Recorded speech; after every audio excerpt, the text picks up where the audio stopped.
สบายดีพี่น้องตัวนี้บ่าวพอยก็ได้เดินทางออกจากลักซาวเนาะเมืองคำเกิดนะเพียงเนาะจะเดินทางไปต่อเพียงทองนะเพียงเนาะตอนนี้กำลังมุ่งหน้าไปสามแยกปาคาเนาะตอนนี้บ่าวพอยจะเดินทางไปเมืองเวียงทองธรรมชาติก็สวยงามเลยเนาะภูผาป่าดอยบ้านประชาชนถืออากาศก็สวยงามบรรยากาศสดพี่น้องถือว่าสวยงามภูผาป่าไม้เนาะไม้ตรงหน้าตัวนี้เป็นลักซาวด์พี่น้องเมืองคำเกิด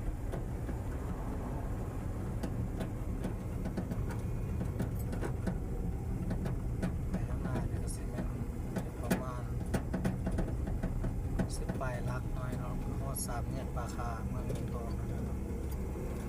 ตอนนี้บ่าวพอยกำลังเดินทางเข้าสู่เมืองเวียงทองเนาะตามส้มแบบกันเราเนาะ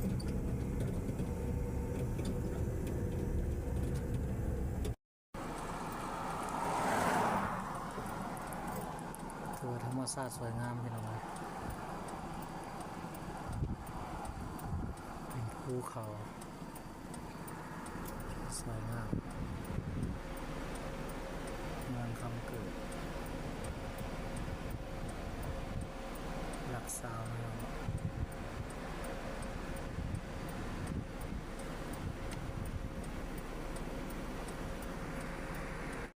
สวัสดีพี่น้องมาบนป่าตัวละ10 โล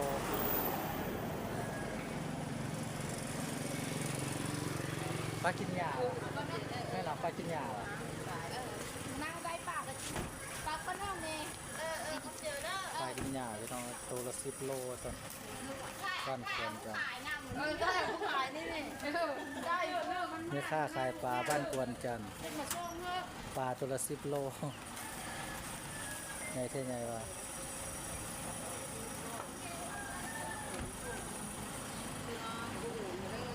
นี่ก็บ้านกวนจันทร์นะครับเราก็เดินทางมาเข้าบ้านกวนจันทร์ไปเชื่อสามแยกปลาคา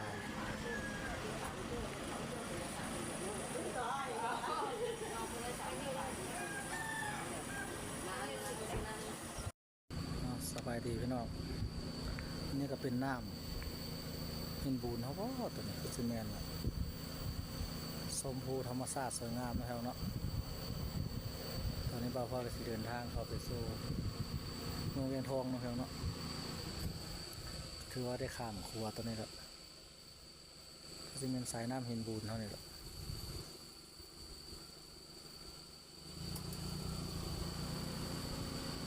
ผ่านสายน้ำตัวนี้ไป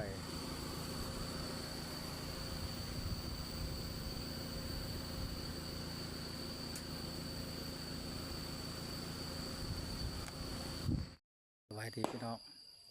มาชมภูธรรมชาตินำกันนะครับสวยงามบ้านเฮาในบ้านอย่างวะ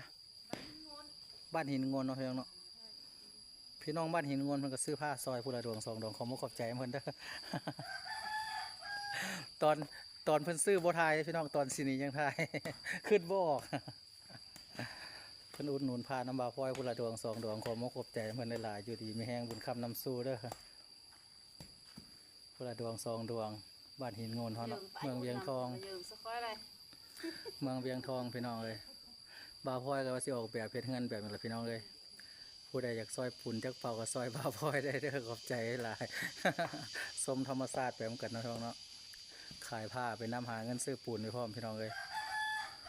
ชมวิวธรรมศาสตร์แบบกันตอนบาพลอยก็เดินทางมาฮอดบ้านหินงนสิเข้าสู่เมืองเวียงทองแล้วพี่น้องเลยพี่น้องเลยสิได้เดินทางต่อได้ปันเข้าสู่เมืองเวียงทองเนาะย่างซาวลักเป็นว่าตอนนี้บาพลอยก็หาไปฮอดบ้านหินงน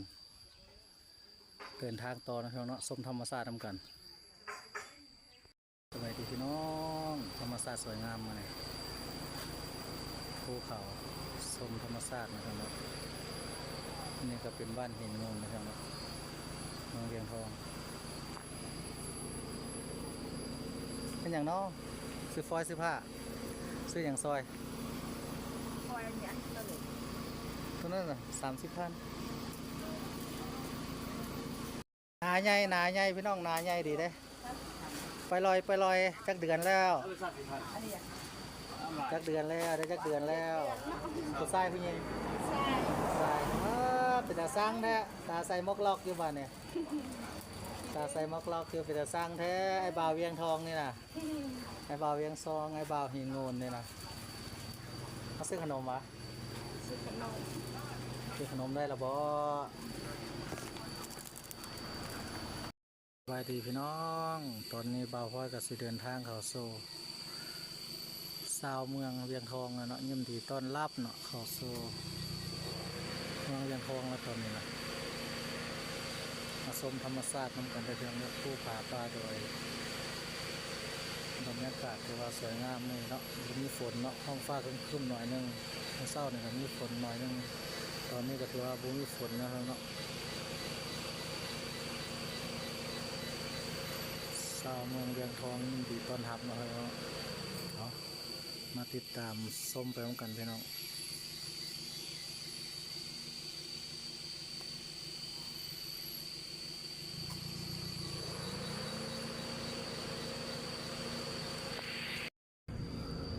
สบายดีพี่น้องมาชมธรรมศาสตร์บ้านนานำกันหน่อยเนาะภูเขาป่าดอย ถือว่าธรรมศาสตร์สวยงามเนาะตอนส้นก็เริ่มดำให้ดำหน้าแล้วพี่น้องเอ้ย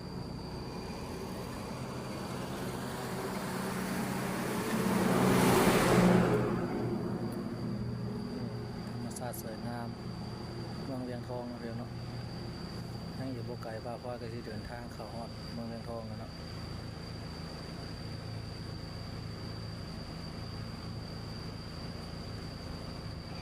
ว่าธรรมศาสตร์สวยงามพี่น้อง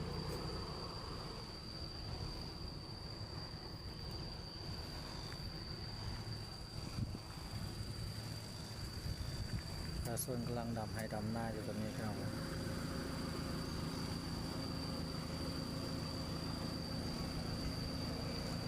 ตอนนี้เราก็กำลังเดินทาง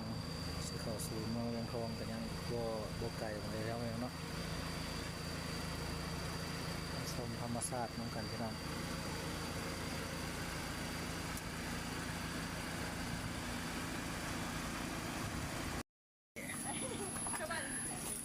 โลเท่าไหร่เนี่ยจะขายโลเท่าไหร่โลเท่าไหร่เนี่ย 20,000 ถุงละ20,000 ขายโลขายเป็นถุงผู้ขายเป็นโลนะไม่เคยขาย ผมเคยขายลองขายลองแม่ติดใจได้ขายเป็นโลนะ บางหินเมื่อคืนนี่แม่ล่ะ บ้านเฮาในบ้านนี่ยังวะบ้านนี่ นาบางไค บ้านนาบางไข่เมืองเวียงทองแม่นบ่ แม่เมืองทองแขกบริคำไซ แข่งบุรีคำไส้คือเก่าเนาะไปบ่ไกลๆยังเกี่ยวมาแข่งบุรีคำไส้คือเก่า ไปกันเลย ไปเทอดีเดียนเลยพี่น้องเอ้ย อันนี้ละโหดละโหน มาซื้อเฮ็ดพี่น้องเอ้ย ซื้อเห็ดบวกซอย ซื้อเฮ็ดพวกซอยแม่ค้าเข้มทางบุ้ยเวียกดอกว่าพอกันเลาะทายฮู้ผู้นั้นผู้นี้เลาะทายแม่ค้าได้ไม้แกงคือสิแซ่บเนาะพี่น้องเนาะ ปลาซอยแม่ โอ้ยขาสิฮอดบ้านพี่น้องพอดีเน่าเบิด แต่ขายฟอยก็ยังฟอยสิเน่าพี่น้องเอ้ยขายผ้าทั้งผ้าสิเน่าแล้วฝนตกลิ้นตลอดการเอาเฮ็ดไปรับประกันว่าบ่ไก่เพียงทองเอเล่เลย ของเขาเหมือนกว่าร ถตกคุมมาได้พอดีเรียบร้อยเลยพี่น้องเอ้ยใครอยากเห็นมาซื้อซอยแม่ค้าได้เพิ่นใจดีขายเพิ่นว่าโล10ขีดบ่ฮู้ราคาเพิ่นว่า ยังจะกระซังวะ โฮแต่โล10ขีดบ่ฮู้ราคาบ่เคยขายเป็นโลเพิ่นว่า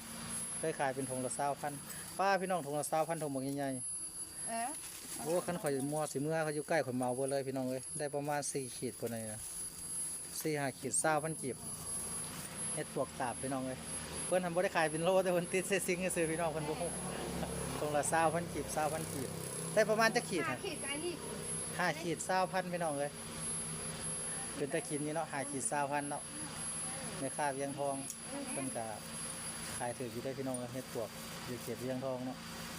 ไปมาไกลมาเมืองนั่น เขาเอ็ดนี่เดี๋ยวนี้อ่ะอ้าวพวกการทำเปล่า ถุงละ20,000มาซื้อได้พี่น้องเด้อเบิดแล้วเบิดเลยเนาะเพิ่นว่า จ่ายแล้ว ใจเขาเมืองก่อนนี้เจ้าบ่ซื้อฟอยล์ซื้อผ้าไว้ขายอ่ะเจ้าบ่ซื้อฟอยล์ซื้อผ้าไว้ขายบ่เจ้าขายอันนั้นมีเอ็มร้อยบ่ครับเอ็มร้อยมีบ่เอามาให้ขวดหนึงนะไม่ค่าตาหวาน จักซื้อยังบ่ไม่ค่าตาหวานลืมถามว่าซื้อ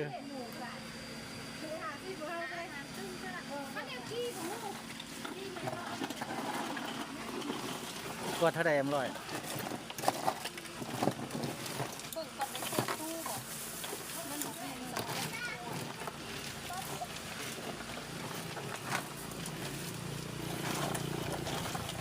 เห็นบ่ล่ะ มี เอาอันอื่นก็ได้ไหมมีอย่างแน่นประเภทเครื่องดื่ม เอาเอ็มร้อยเอาเอ็มมากกว่าสิเอ็มร้อยจะจมได้เห็นบ้าง โอเคเท่าไหร่ 12,000 12,000เนาะ เนี่ยเท่านี้ ซื้ออย่างในแม่ค้าเนี่ย สิบแก้ว สาวแก้วเนาะโอ้พี่น้องเลยเพิ่นก็ขายเครื่องทางเข้าเมืองเวียงทองเนาะใครไปไกลมาแวะก็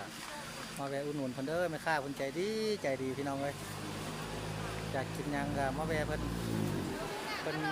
ยิ้มรับต้อนรับตลอดพี่น้องเลย24ชั่วโมงเพิ่นว่าแม่ค้าแก้วขายเครื่องแคมทางเมืองทางเมืองเวียง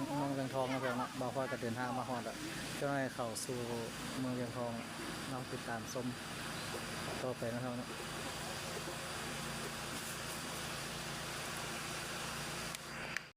สบายดีเด้อพี่น้องตอนนี้บ่าวพอยก็เข้าสู่เมืองเวียงทองแล้วเนาะมาฮอดห้านป้าใหญ่เพิ่นขายผ้ากาดำแล้วก็ขายฟอยเนาะแจกคอยอาบน้ำทุกสิ่งทุกอย่างแต่ว่ามีครบเนาะพี่น้องเนาะประเภทเครื่องหัตถกรรมเนาะมีครบห้านเพิ่นนี่มีครบมีเตามีหม้อหนึ่งมีหยังครบสุดเลยพี่น้องเอ้ยมีหม้อหนึ่งมีมวยครบสุดเลยผ้ากาดำก็มีเด้อพี่น้องเด้ออยู่ที่ตลาดเวียงทองเด้อทางเข้าเมืองเวียงทองแต่ว่าห้านป้าคนนี้มีครบทุกอย่างเนาะกระด้งกระเพียนถือว่าสุดยอดเลยพี่น้องเอ้ยเตาหลอกเตาโล่เนาะครบเครื่องไส้วิงประเภทของไส้ถือว่าห้านเพิ่นนี่ครบสุดพี่น้องเอ้ยทางเข้าเมืองเวียงทองนะพี่น้องเนาะเอามาแต่ทางลักซาวก็สิมาเจอห้านเพิ่นก่อนหมู่เนาะอยู่ที่เบื้องขวามือเนาะขายทับขายดีพี่น้องเอ้ย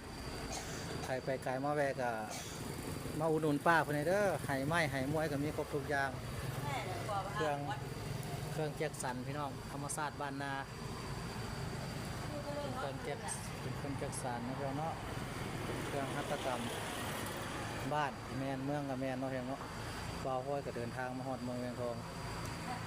ใกล้สิเข้าสู่เมืองเวียงทองพี่น้องเลย